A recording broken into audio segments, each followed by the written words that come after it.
ఎత్తులకు పై ఎత్తులే ఢిల్లీ పాలిటిక్స్లో జరుగుతున్నాయి. ఆ ట్రాప్లోకి పడతారా లేదా అన్నటువంటిదే పబ్లిక్ చూస్తూ ఉంటారు.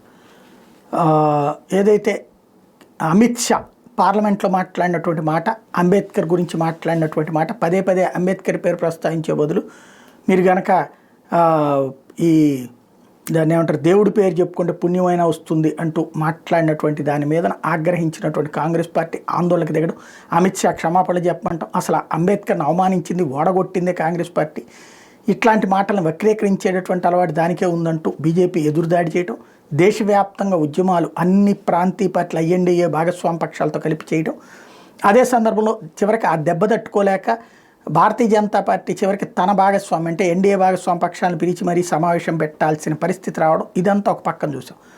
ఇందులో మరొక కొత్త మలుపు ఇప్పుడు ప్రియాంక గాంధీ బుగ్గల గురించి మాట్లాడటం. ఏదైతే ఒక భారతీయ జనతా పార్టీ తరఫున ఢిల్లీలో పోటీ చేస్తున్నటువంటి ఒక అభ్యర్థి మాట్లాడినటువంటి మాట, ప్రియాంక బొగ్గల్లాగా ఢిల్లీ రోడ్లని వేస్తామన్నటువంటి దాని మీద ఇప్పుడు పెద్ద ఎత్తున ఆందోళనలు, పార్టీ కార్యాలయాల దగ్గర ఒకళ్ళ మీద ఒకళ్ళ దాడులు రావడం ద్వారా చర్చ ఆ పక్కకి డైవర్షన్ చేసేటటువంటి వ్యవహారం కనబడుతుంది.